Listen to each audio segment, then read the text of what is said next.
Recuerden, ¿a dónde vamos? A lo siguiente. Todo el estudio de la Constitución Centenaria que vamos a hacer tiene un propósito solamente, en antropogénesis: explicar por qué la tercera raza fue triple. Es lo único. Para poder entender el ser humano, tenemos que entender la Constitución Centenaria y entender por qué la tercera raza tuvo que ser tres, una triplicidad: nacidos de huevos, hermafroditas y la división de sexo. Esa explicación, ese misterio de por qué la tercera raza es triple, está en la Constitución Centenaria, centralizado en manas, que no teníamos manas, pero el animal tiene cama. ¿Y por qué el manas entonces tiene una función triple? Una de ir a cama y abrazarlo, una él mismo y una hacia Buda. El poder entender eso se revela completamente la antropogénesis. Ahí vamos.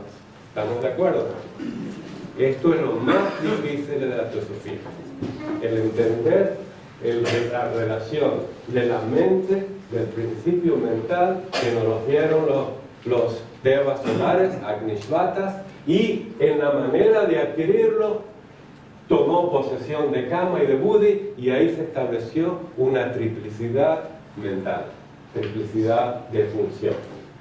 Ahí va. ¿Está bien? Aquí vamos, vale. Ahí es donde voy. Y eso está directamente relacionado a por qué la tercera raza, que la llamamos lemures, fue triple. Nacieron de huevo por la primera parte, hermafroditas la segunda, hombre y mujer en la tercera. Porque todas las demás razas eran unitarias en ese sentido. Bien, ahí vamos. Entonces, a mí me gusta como Alfred Hitchcock mostrar el problema. Aquí está, ¿verdad? ¿Se acuerdan las películas de Alfred Hitchcock? Él siempre muestra el problema, el drama. Ahora te tienes que poner de perfil para que la cámara te haga una toma de aquellas.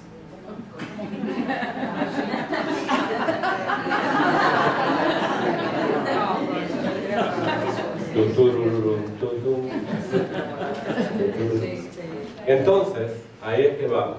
Ese es el gran misterio de la antropogénesis, esa tercera raza raíz. Porque los lemures y los atlántidos,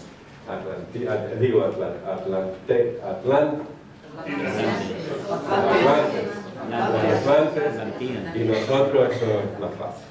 Bueno, vamos a continuar. El proyector, por favor, que ahí está la tabla. Entonces, en las citas,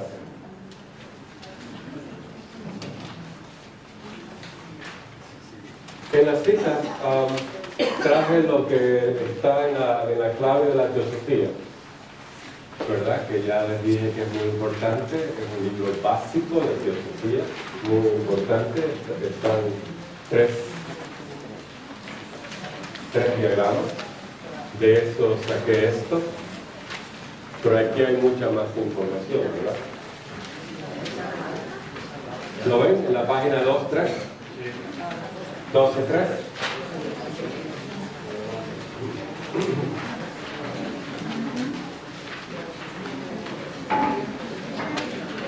Bien,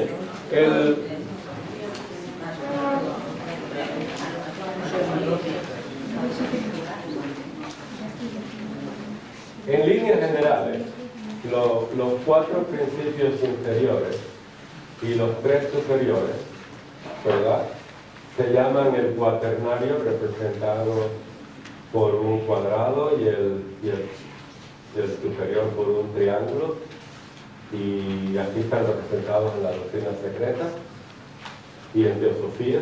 Esta es la personalidad, esta es la individualidad. Estamos hablando de conceptos teosóficos. La personalidad, la individualidad, una palabra muy interesante, ¿verdad? Individualidad, individual, dual, ¿qué significa dual? Individuo, individuo e indiviso, ¿verdad?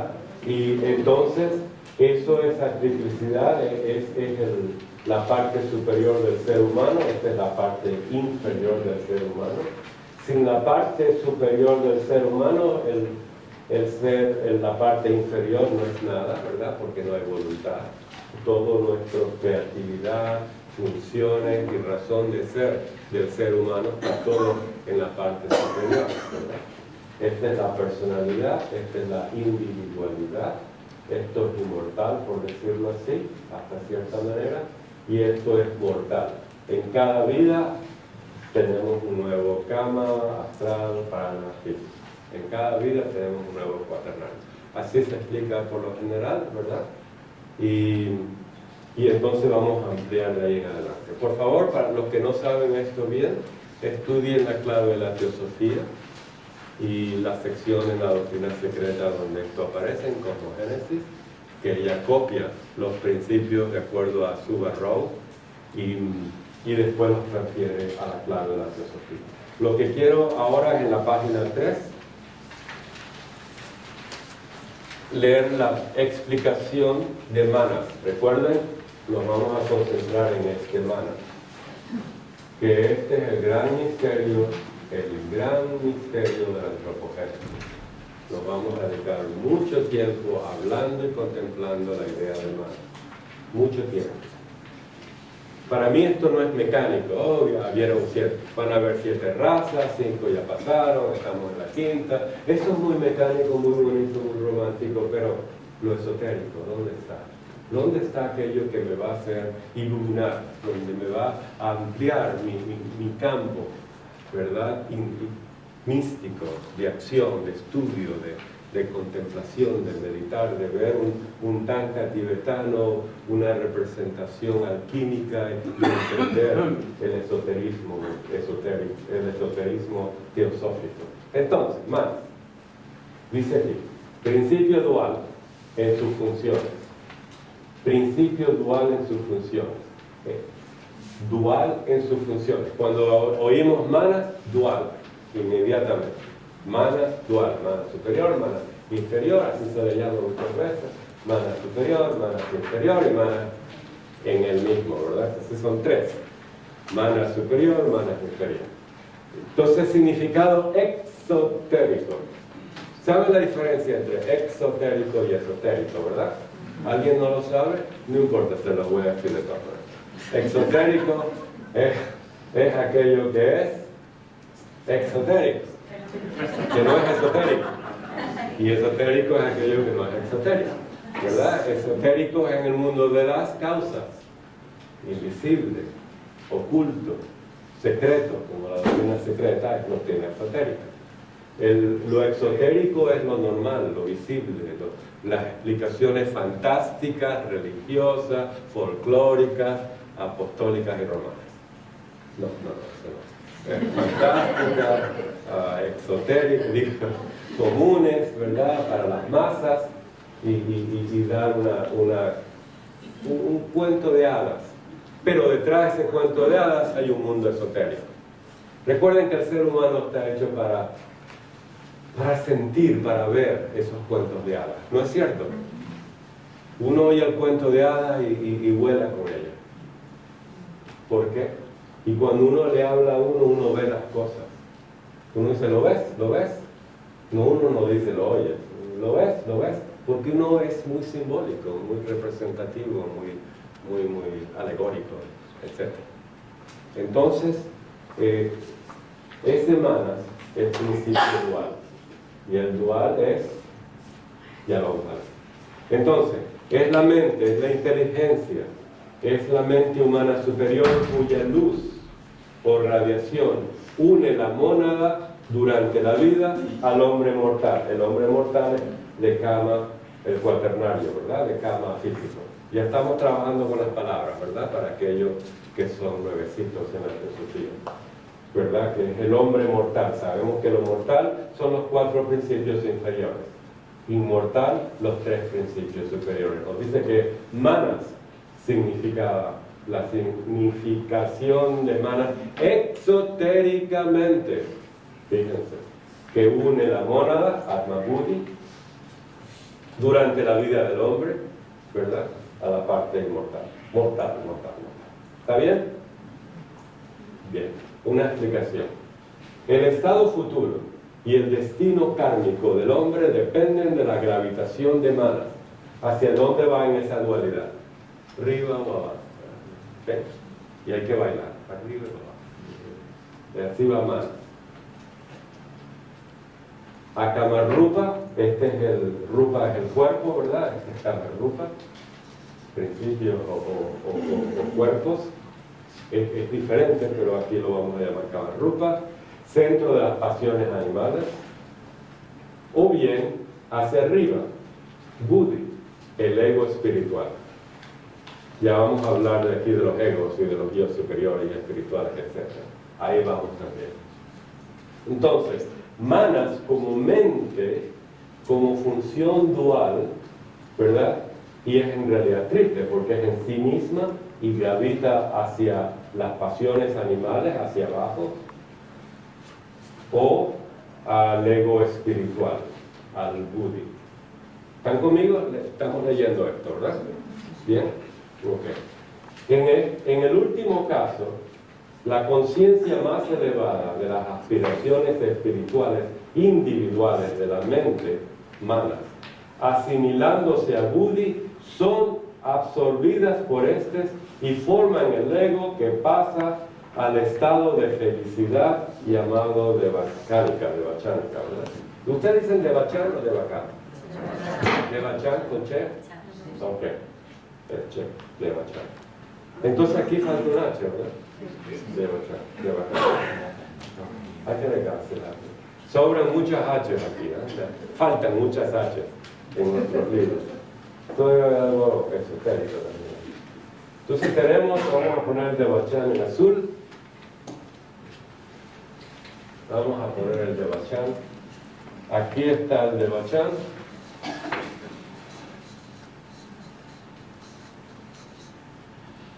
Y lo vamos a poner en la nube. Y aquí sacó Steve Jobs la idea de la nube, del Devachan. Entonces, ¿se acuerdan de Steve Jobs? Uno de los fundadores de Apple. Y entonces, ¿qué nos dice? Que lo más elevado de las aspiraciones espirituales individuales de la mente, asimilando con el Buddhi, son absorbidas y forman un ego que va al Devachan. ¿Lo ven? Entonces, para ir al Devachan, ¿qué debemos tener? Aspiraciones espirituales. ¿Qué es una aspiración espiritual? ¿Alguien tiene alguna opinión? Espero, si quieren ir al Devachan, tienen que saber. Si no quieren ir al Devachan, no tienen que saber. Pero yo les recomiendo, para no perder todo en esto hasta ahora, que sepan lo que es una aspiración espiritual. Aspiración espiritual es la voluntad enfocada a la evolución, a la conciencia, o sea, el deseo convertido en voluntad espiritual. Ok, y entonces vamos a comenzar al principio. ¿Qué es una aspiración? Es un anhelo, un deseo espiritual, ¿verdad? De enfocar hacia algo elevado. ¿Cuáles serían actitudes o ejemplos de ello en la vida diaria?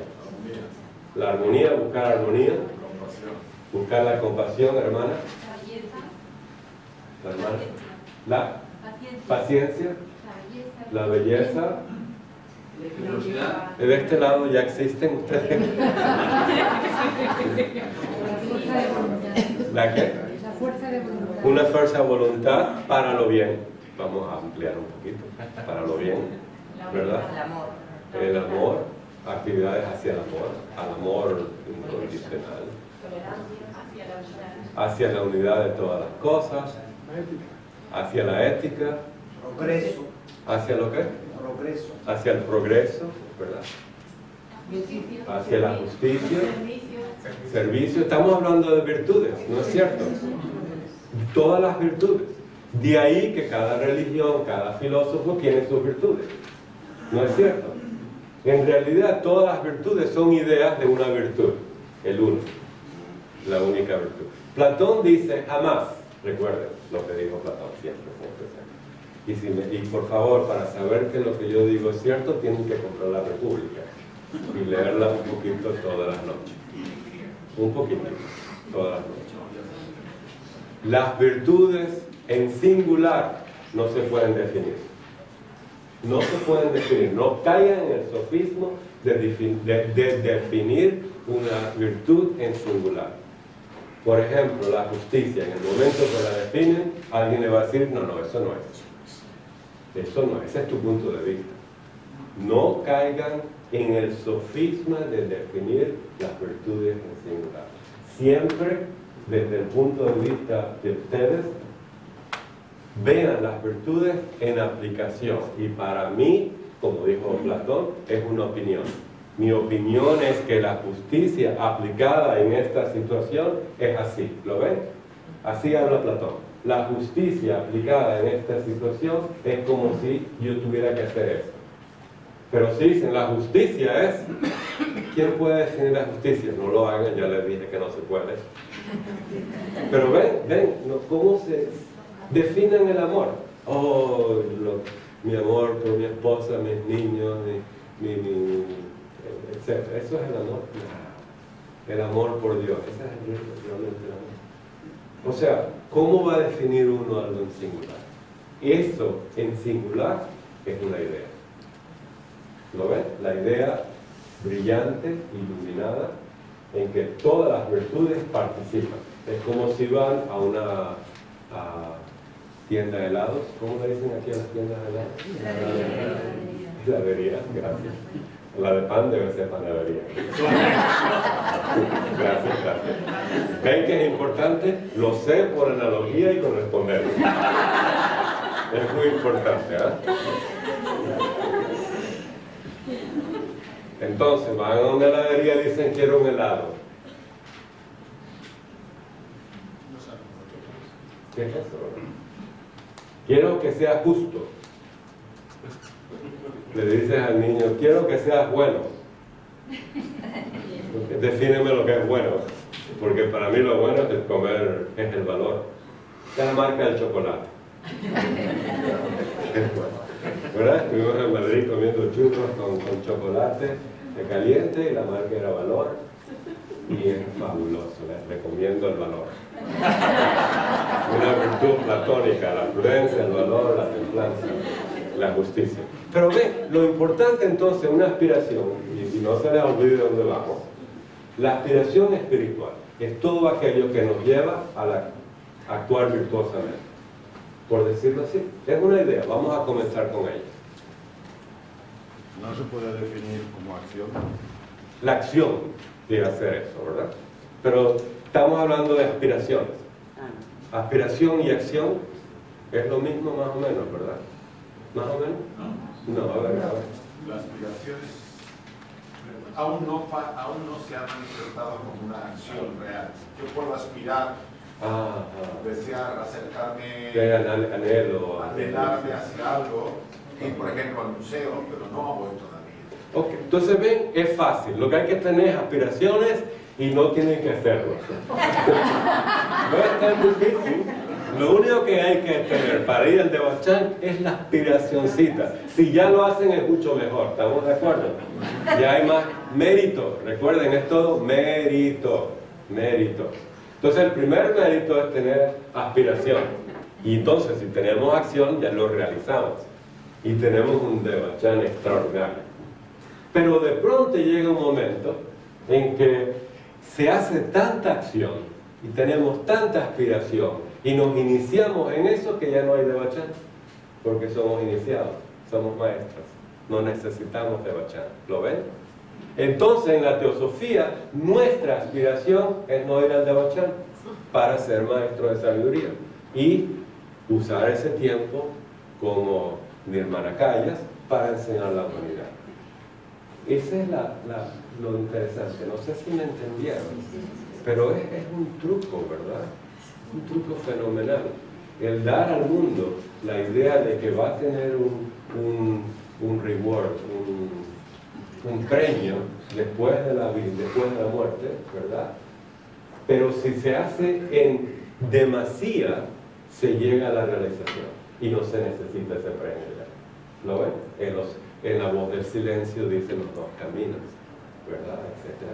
Es una belleza la teosofía, porque lo explica completamente. Si uno quiere renunciar al Devachan, lo puede. Si uno quiere obtener su Devachan porque está cansado, tiene que ir a la siesta, lo puede hacer.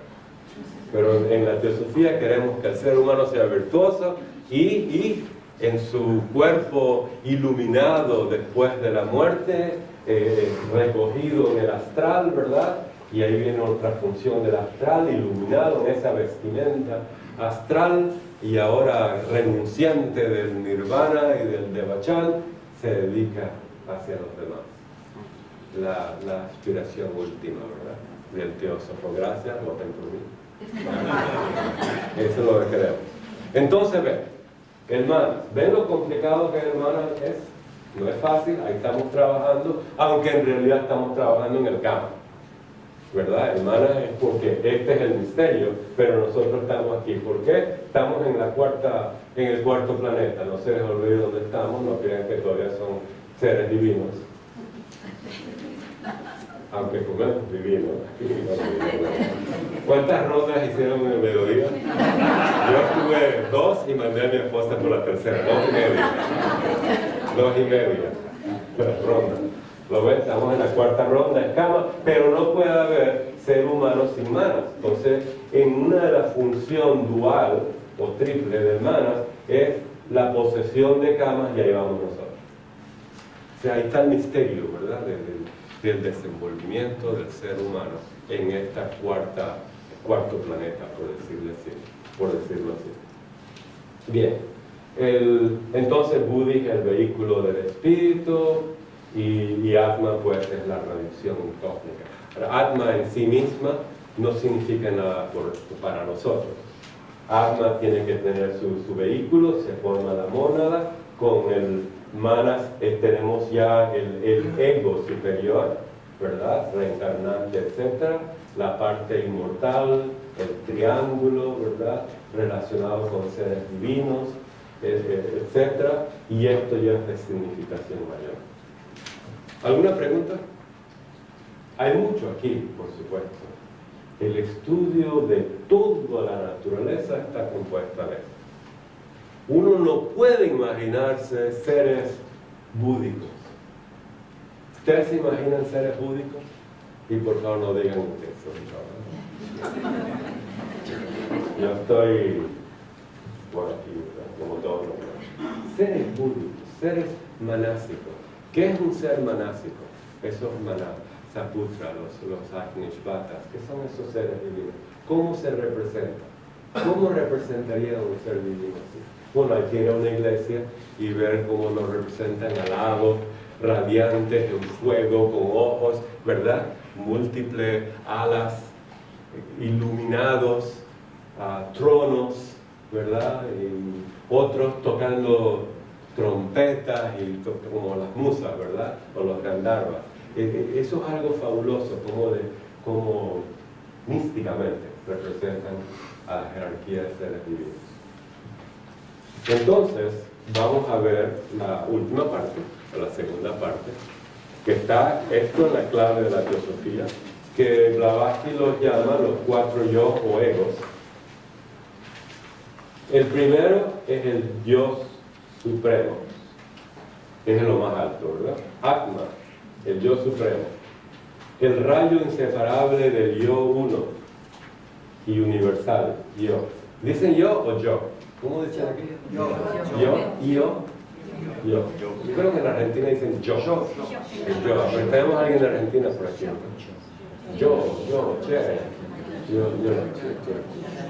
El yo. Atma, el rayo inseparable del yo uno y universal. Es el Dios que está por encima más bien que dentro de nosotros. Es muy interesante esto de estar por encima más bien. Y para ver eso quiero mostrarle la representación que hizo Blavatsky en sus enseñanzas esotéricas. Esta es la representación que hizo Blavatsky. No sé si la pueden leer tan oscuro, pero el Atma está por encima, ¿lo ven? Y es pura luz, y encandila. Y como dijo Platón, el que llega a la luz se encandila al salir de la caverna, ¿verdad? Y entonces tiene que volver a la caverna, adaptarse primero a la luz de la luna, primero al reflejo del agua, segundo la luz de la luna y tercero a la luz, que son Mana, Buddhi y Atma. Recuerden, la luna es siempre la representación de Buddhi, ¿lo ven aquí? Y aparte de nosotros. Y en el antiguo egipcio es la barca solar, ¿lo ven? La barca solar que es increíble lo que ponen dentro de la barca. ¿Lo han visto? ¿Han visto? Yo he visto varias diapositivas tuyas, Crotona, muy bonitas, que presentaste de la barca solar también, en esa procesión de dioses. Y el sol-luna, ¿verdad? El sol o en la barca lunar, ¿verdad? Lo ven entonces, los dioses solares van a tener algo relacionado con el sol, los dioses lunares algo relacionado con la luna, ¿verdad? El símbolo de la luna, en los pies, en la cabeza, en las manos, etc. Bueno, vamos a hablar de esto un momentito después, lo dejamos ahí para que lo vean. Aquí dice entonces que el yo supremo, cuando Blavatsky dice yo supremo, se refiere al Atma, que en realidad es el Dios que está por encima más bien que dentro, para que uno crea que es mío, para que uno diga mi alma es mejor que el tuyo. Eso es una barbaridad.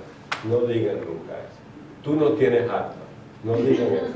No le deseen a nadie que no tengan alma. ¿Está bien? No tiene sentido, no tiene sentido. Desatmado. ¿Qué es eso? Eso es desatmado, ¿verdad? Eso no. Entonces, en la representación esotérica de los principios está por encima. Esto es muy importante. ¿Todos lo tienen en la casa, en la pared? Sí lo tienen, gracias. Lo tienen con colores, ¿verdad? ¿Y qué van a hacer con esto? Muy fácil. Se van a la India, se van al Tíbet, se van a los grandes maestros, ponen al ladito el esquema la representación del Dios, los colores y lo ven. Si ese Dios tiene mucho rojo, cama. Si ese Dios tiene mucho naranja, ¿lo ven? Si ese Dios tiene mucho violeta, oscuro, blanco, etc. Ven la representación esotérica de los dioses. Ven como las alas qué color tienen, ven la cabeza qué color tienen, y ahí ven lo que el místico estaba viendo en su representación. Cada cultura es diferente, los colores tienen un significado universal. ¿Lo ven? Yo tengo por ahí varias, si les interesa, yo tengo varias láminas sobre eso. Porque es un estudio muy bonito, ¿verdad? Ver cómo está representado en antiguas civilizaciones los seres divinos y ver qué principios están operando en esos seres divinos. Es muy importante. Nos está dando la clave. Ella prácticamente lo dio todo. Lo que le faltó es el libro de texto. Eso es lo que debemos hacer en nuestra alma. ¿Bien? El segundo, entonces ese es el yo supremo, y dice ella, feliz el ser humano, el hombre que logra saturar de él su ego interno. Feliz aquel, ¿verdad?, que esta luz divina satura todo. Segundo es el ego espiritual. Estamos hablando de vocabulario, y este vocabulario nos va a permitir entender las diferentes funciones de los diferentes principios. Bien, esto es conceptos teosóficos. El ego espiritual divino es el alma espiritual o Buddhi íntimamente unida con Manas. Entonces tenemos ego espiritual divino, es el alma espiritual o Buddhi íntimamente unida con Manas, el principio de la mente sin el cual no es ego alguno, sino puramente el vehículo átmico. ¿Entienden eso? Si no hubiera Manas, si no hubiera manas, este es manas, si no sé si lo vieron, el verde, ¿verdad? Si no hubiera manas, este dual, el principio, discúlpenme, manas es este principio dual, ¿lo ven? Azul y verde. Si no hubiera manas, entonces lo que hubiera es simplemente Atma Buddhi. Pero cuando ya hay manas, entonces tenemos un ego espiritual. ¿Está claro? Ese es el concepto, esa es la idea. Si no tuviera un vehículo átmico, la barca solar, vehículo átmico. El ego interno, o yo superior, es el manas. Ahora estamos hablando del tercer ego. Ego interno o yo superior es manas el quinto principio, 1, 2, 3, 4, 5. Así llamado independientemente de Buddhi. Estamos hablando en el mismo ahora. El principio de la mente solo es el ego espiritual cuando se ha hecho uno con Buddhi y no se le supone a ningún materialista semejante ego, por grandes que sean sus capacidades intelectuales. Es la individualidad permanente o ego que se reencarna. Ahora que tenemos manas, Buddhi y Atma, tenemos entonces el ego que reencarna. Ese es el ser humano, ¿verdad? Mucha gente dice que el animal, por no tener manas, no reencarna. ¿Quién cree eso? ¿Quién cree? ¿Le oyeron? Mucha gente dice que el animal, por no tener ocupado este principio, no está lleno porque no ha sido humano todavía. Él no reencarna porque Blavatsky dice aquí que para reencarnar necesitamos aspiraciones mentales. Y mi perrito, la única aspiración que tiene es la comida, que yo le dé comer y que le dé cariñitos. Esas son aspiraciones espirituales para el perro, quizás. Pero, ¿lo ven? Es interesante. ¿Ustedes creen que reencarnan? No, va a haber una opinión. Hay animales con un desarrollo mental muy elevado. Yo pienso que los delfines o los elefantes, oye, o sea, es muy difícil para mí decir que un animal no tiene mente. Probablemente no estamos hablando de la mente humana, claro. Y probablemente la conciencia de la aspiración a lo superior, pero puede haber algunos elementos en animales que no sabemos, porque se sabe que el delfín sí tiene autoconciencia en cierto grado porque se reconoce y han hecho muchas pruebas sobre eso. Y lo pueden internar para hacer... Sí, o sea, lo que quiero decir es que a mí me cuesta trabajo decir que no. Que no. A mí no me cuesta trabajo. Ahí tenemos dos, a votar. Pero esto es cosa de intuición, ¿verdad? De estudio interno. Hermano. ¿Reencarnan en un animal superior? Bueno, todo reencarna. Entonces, vamos a decir lo siguiente. Reencarnar es una cosa y estaba hablando de Devachan. Todos los animales reencarnan, ¿verdad? Pero van al Devachan. ¿Se puede uno llevar perrito de uno, de gatito? ¿Verdad? Eso es lo que estoy diciendo. Estoy hablando de Devachan. Reencarnar, ¿verdad? Sabemos que todo, leemos la tercera proposición fundamental. Todo reencarna, todo va por metempsicosis. Cuando uno ya adquiere la conciencia, ¿verdad? A través de méritos, ser humano, etc., ya hay más complicaciones, es más complejo, ya hay un Devachan, etc. Entonces, hay gente que no cree que los animales tienen almas, ¿verdad? Por esa razón, porque no tienen manas, no tienen almas, entonces son desalmados, y etcétera. Dígame. Porque en los animales hay el alma grupal, ¿eh? Ajá. Y al haber el alma grupal, todos los animales, sean del animal que sea, suma, el conjunto del grupo suma a la parte individual de cada animal. Ok, muy buena opinión. Y es una opinión, ¿verdad? Porque no está en la doctrina secreta. La palabra alma grupal no existe en la doctrina secreta. Sin embargo, es una buena opinión. La tercera proposición dice que todas las mónadas pasan por todos reinos, desde los elementales hasta los divinos. Esa es la tercera proposición fundamental. No habla de alma grupal. Dice que pasa absolutamente al principio por el impulso monádico, ¿verdad? Y después por el karma y los medios. Interesante, ¿eh? Ahora, la idea de alma grupal es interesante, ¿verdad? Eso es interesante. Gracias. Pero es muy interesante. Sin embargo, no está aquí. Bueno, seguimos. El cuarto. Entonces, para reencarnar y ir al Devacán, recuerda la felicidad devacánica, forma el ego que pasa al estado de felicidad devacánica, se necesita el mal.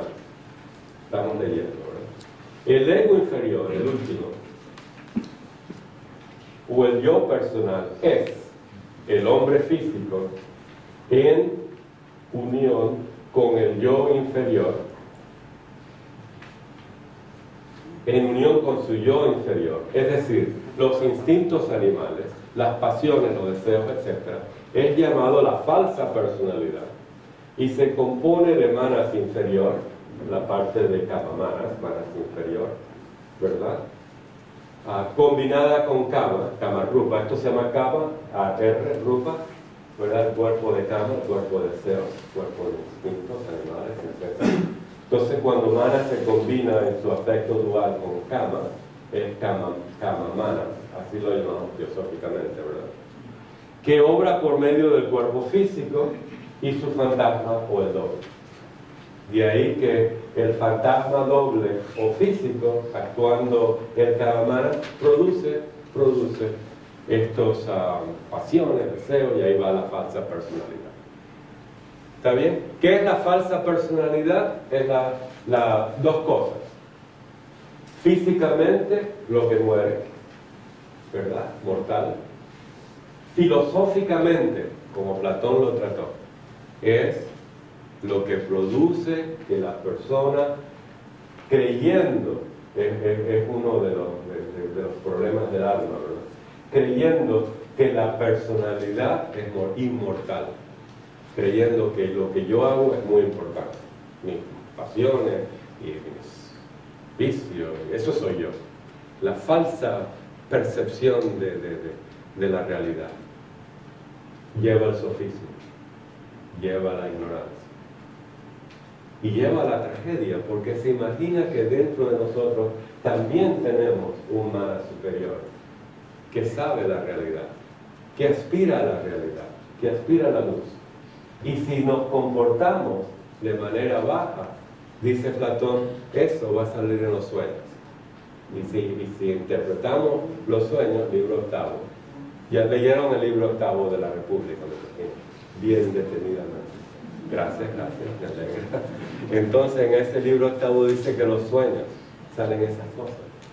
¿Por qué? Porque el alma humana sabe a dónde quiere ir y no lo estamos haciendo, no lo estamos realizando. ¿Qué oportunidad tiene de expresarse? Es interesante, ¿no? Es interesante, Platón. Eso es algo novedoso, nadie lo ha dicho, ¿no? Ni Jung, ni Freud, no, todo eso ya se sabe muy bien, ¿verdad? Que hay ciertos sueños. Hasta Blavatsky tiene un tratado de sueños. No le dedicó mucho a esta parte, pero explicó los 7 tipos de sueños, etc. Uno de ellos es esto, ¿verdad? Todo esto es muy interesante.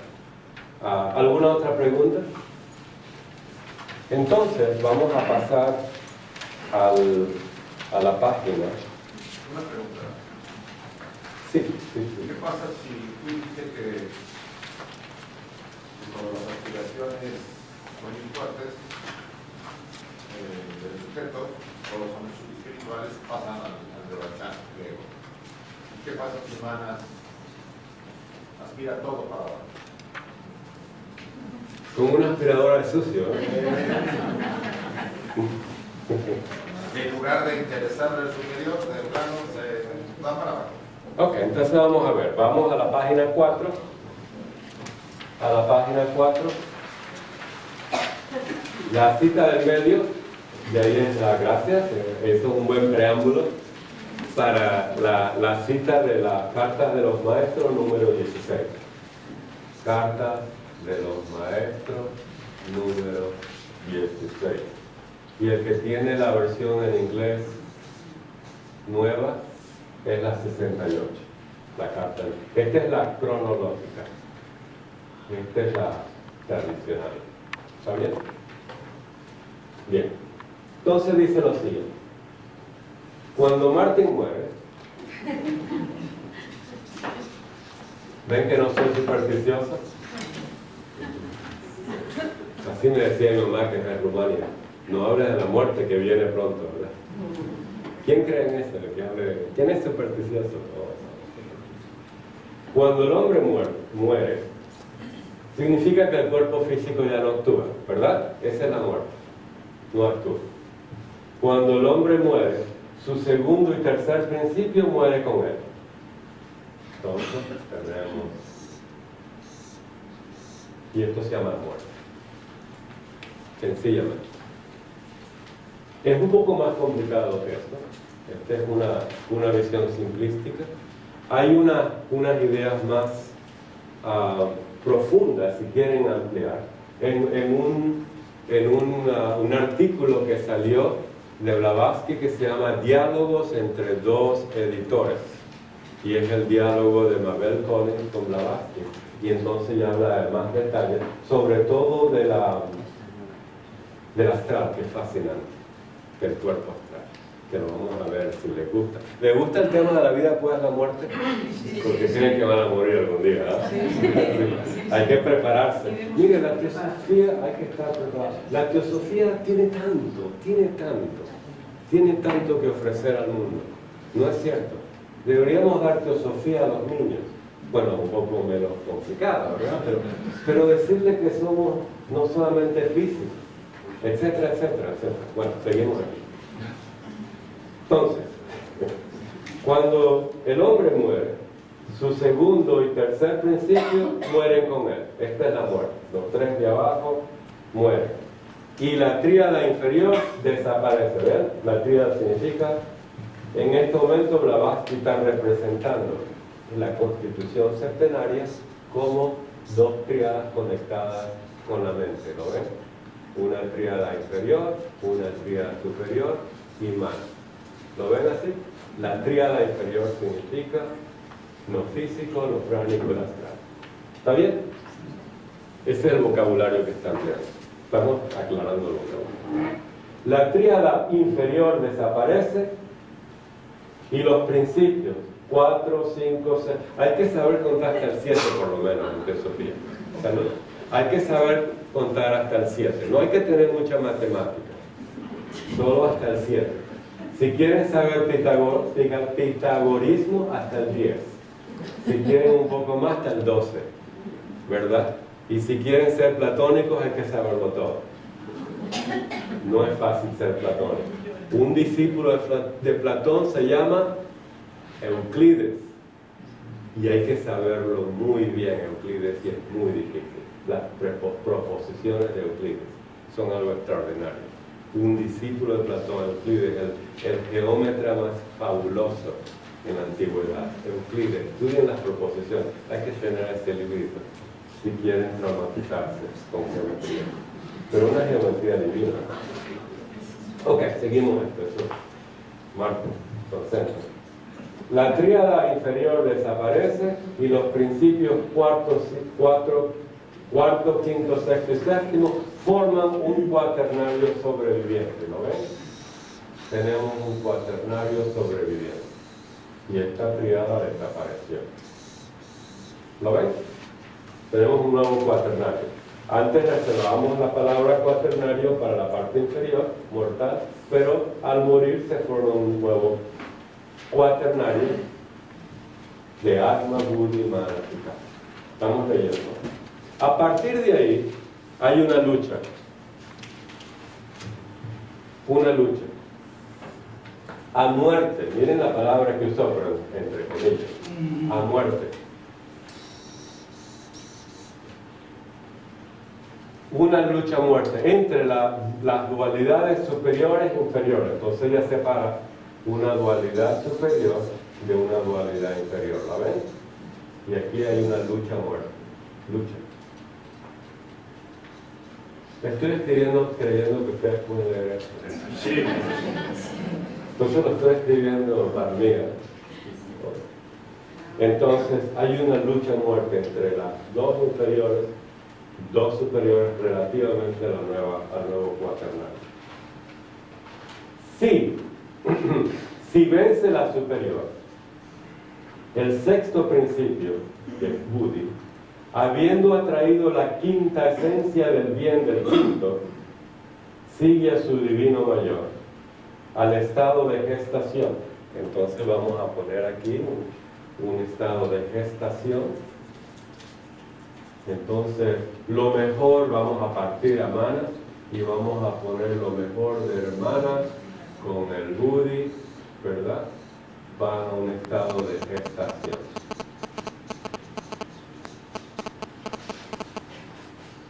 Entonces,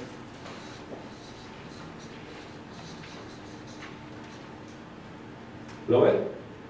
¿Qué parte de Atma Buddhi es perfecto? Es la mónada. Perfecto. Entonces, unida a la quinta esencia del bien. ¿Qué es la quinta esencia del bien? Sabemos de antes que es mínimo las aspiraciones espirituales. Mínimo. Hay mucho más ahí, ¿verdad? Que están en las cartas de los maestros. Para que este proceso ocurra de esta manera natural, tenemos que tener aspiraciones espirituales. Antes de ir a la cama todos los días, hay que ver, ¿tengo aspiraciones espirituales? ¿Las evoqué hoy? Maybe no. Disculpen, quizás no. ¿Cómo puedo hacer mañana para... ¿Qué oportunidades, hermano? ¿Antes de ir a la cama o al cama? Hablar con el cama de uno, ¿verdad? Y decir, oye, cama mío, ¿qué aspiraciones? Déjame tener aspiraciones espirituales. ¿Por qué piensas tú solamente en el valor? Chocolate. Bueno. Perdona, Martín, ¿puedes repetir cómo sentiste esa gestación? O sea, pasando del conflicto entre las dos dualidades, Atma Buddhi y Manas Kama. O sea, eso te acabas de explicar. Y esa es la idea. ¿Te acuerdas que te dije? La idea es confundirlos bien. Entonces lo logré. Esta es una imagen, ¿verdad? De 4 principios. Y después de la muerte lo que ocurre es algo muy fantástico. Fantástico porque es increíble. La vida después de la muerte del ser humano.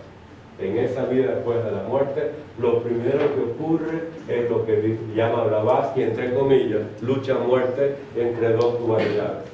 ¿Qué es lo que ocurre? Manas, como la pregunta del hermano Isaac, Manas, que es dual, tiene que tomar ahora responsabilidad y ir arriba o ir abajo. Esa es lucha a muerte. Estoy antropomorfizando. Estos son energías y estos son actividades en el plano de la naturaleza. Todo lo que uno piensa, todo lo que uno hace, está como rayos relámpagos o armonías y beatitudes. Son músicas celestiales. Y ahí va en un proceso antropomórfico llamado lucha a muerte, lo leen clarito, ¿no? Lucha a muerte. Entonces, eso naturalmente, que aparece como una batalla del bien y del mal, ¿verdad? O de lo de arriba y lo de abajo, lo instintivo, negativo, personal, a lo espiritual, humanitario, universal, ¿verdad? Natural, yo lo veo como una actividad natural. Naturalmente, si el ser humano tiene por lo menos algunas aspiraciones espirituales, entonces el Atma Buddhi se lleva ese pedazo, por decirlo así, de manas y va a un momento de gestación. Esa es una visión. Lo que quiere decir que lo que va a pasar ahora no puede haber nada personal. Personal significa egotísticamente. No puede haber nada mío, Martín, y con motivos bajos, animalísticos y personales. Si hay algo que es elevado, humanitario, universal, ¿verdad? Virtuoso, eso naturalmente se va a un estado de gestación. Y aquí va a pasar otra cosa que ya vamos a ver con El eso. símbolo de la balanza en el Egipto. Exactamente, ahí viene la balanza. Exactamente, esa es la balanza, ¿verdad? Que después de la muerte está simbolizada así, ¿verdad? En el libro egipcio de los muertos. Por un lado está el corazón y en el otro la pluma de la justicia. Si el corazón pesa tanto como una pluma, que en mi caso sí. Entonces, a uno a la gestación. Porque Blavatsky dice que no es tan simple ese proceso.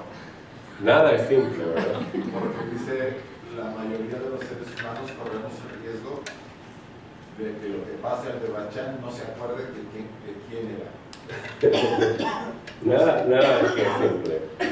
Sí, porque el riesgo es que no podemos confiarnos que tenemos asegurado un de Bachán, porque si no hay suficiente materia mental, no se acordará el que va a vivir la experiencia que era de fulano. Y eso es un concepto que ¿Ven? nos haría reflexionar. Hay que estudiar, y lo que está en las cartas de los maestros con referente a esto, lo que está en Blavatsky, las opiniones de otros teósofos, se forma uno entonces la vida diaria, ¿verdad?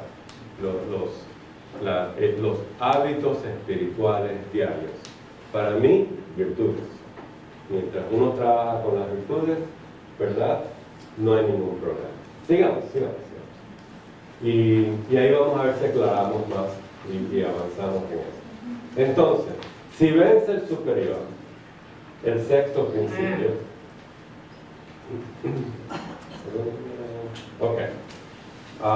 habiendo atraído la quinta esencia del bien del quinto, ¿verdad? Y tenemos que ver lo que es la quinta esencia del bien del quinto.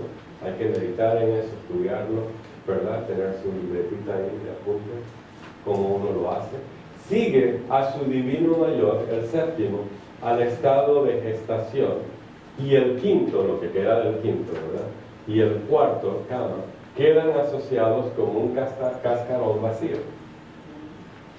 Entonces aquí tenemos un cascarón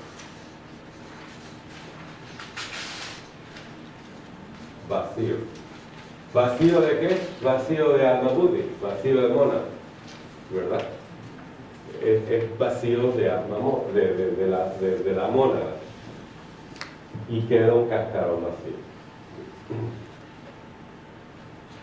Como un elementario, en paréntesis. Esta es otra palabra, elementario, como un elementario. Esta es otra palabra que usamos aquí, también muy a menudo en sus charlas, en sus artículos, etc. Al Devachan va el ego personal, beatificado, purificado, santificado. Fíjense qué lindas palabras, ¿no? Al Devachan va el ego personal, beatificado, purificado, santificado. ¿Qué significa beatificado? Miren, si van al Devachan tienen que saber, ¿no? Porque aquí va a haber alguien preguntando, ¿qué es beatificado? Hay un examen. ¿Qué es beatificado? No sé. ¿Cómo vas a entrar? ¿Cómo vas a entrar si no sé? Yo diría que un estado de beatitud es un estado de paz que no tiene nada que ver con lo que conocemos ahora como paz, sino algo infinitamente superior. Oyeron, un estado de paz muy superior, ¿verdad? Muy espiritual. Muy indescriptible. Beatitud. Se define con esa palabra, beatitud, porque es algo muy superior a lo conocido. Claro. ¿Y cómo representan estos estados? Como un sol, ¿verdad? Místico, resplandeciente, ¿lo ven? En los grandes maestros siempre representan ese estado con el sol arriba, quizá el sol y la luna, iluminado. Una palabra muy bella, hay que estudiarla. Me aseguro, si le pregunto algún vicio, lo sabe. ¿Qué es la gula? Oh, sí, la gula. Pero esto hay que saberlo también, por favorcito. Purificado, santificado. ¿Qué es santificado? No, está diferente. Santificado. ¿Qué es la santidad? ¿Qué es el bodhisattva? ¿Qué es un santo? ¿Qué es un ser? Ser lleno de compasión. Donde está la compasión, se desborda, ¿verdad? Donde está la bondad que se desborda, el amor que se desborda, ¿verdad? Cada religión tiene su manera de explicar. Platón lo decía, la bondad. El budismo, creo, el Buda decía la compasión, ¿verdad? Y el cristianismo, el amor, ¿verdad? Hay otros que son otros, ¿verdad? Y probablemente Lao Tzu y Confucio tenían sus nombres que les daba a esa idea de la santidad. Cada ego. Entonces al Devachan que va, ya sabemos que va el ego personal, ¿verdad? Que es la parte de manas unida con Buddhi y Atma, ¿verdad? Pero va el manas, aquí está el plano de manas, donde está beatificado, purificado, santificado cada ego, la combinación de los principios sextos y séptimos después de un periodo de gestación inconsciente, nace en el Devachan. O sea, el misterio de lo que ocurre de aquí a aquí es muy interesante. Ya lo vamos a ver en un segundito. Quizás no está. Mire, la carta 16, 17, estas cartas son fabulosas, hermano. Hay mucha más información.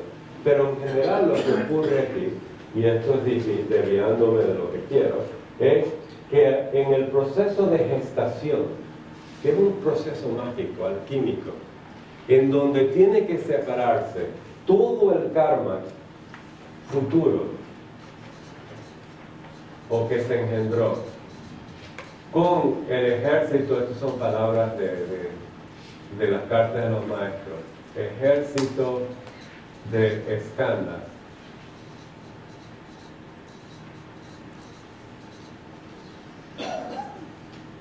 Se tiene que separar de las vibraciones kármicas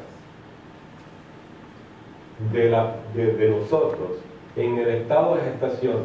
Tiene que separarse, ¿verdad?, de los principios o del karma que tiene que tener su pre, por decirlo así. Esas aspiraciones espirituales van a recibir ahora un sueño fabuloso, un premio extraordinario, donde vamos a realizar esas aspiraciones, más o menos. Hay mucho más de esto. Pero en el periodo de gestación tiene que decantarse lo negativo. No hay karma negativo aquí. Tiene que removerse y nos va, como dicen las cartas, nos va a esperar para la próxima vida, que uno no lo pierde. Ahí están, ¿verdad?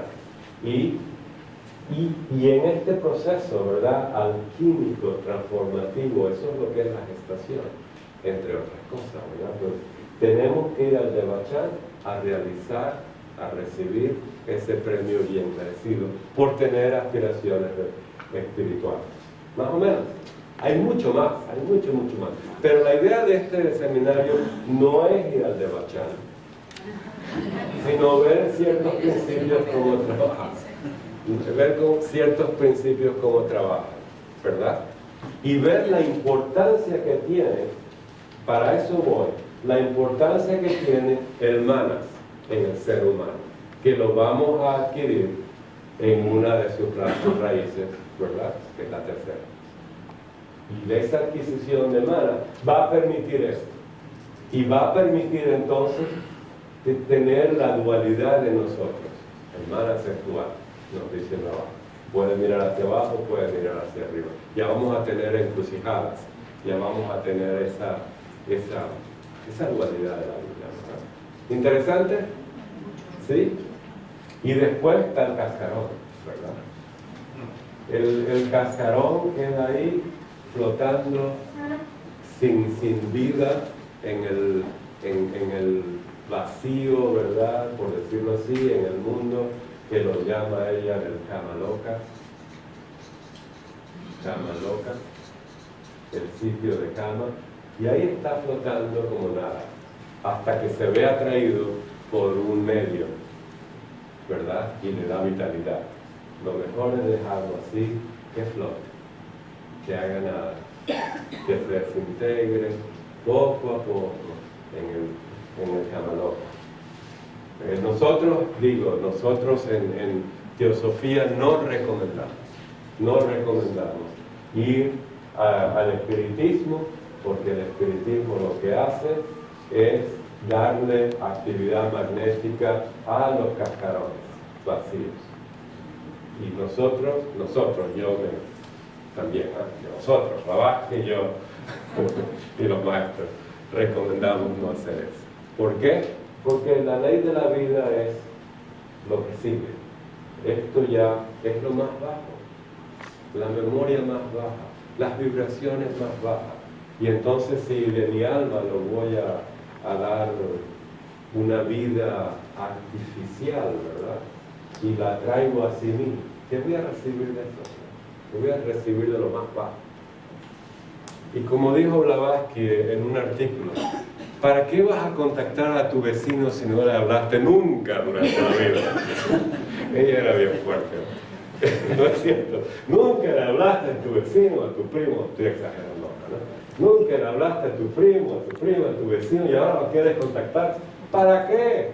¿Para qué? No, ya no debes, ¿no? En otras palabras, tenemos que arreglar nuestra vida antes de irnos, ¿verdad? Y antes que vayan nuestras amistades, etcétera, etcétera. Esto es muy interesante. Al final, ¿verdad?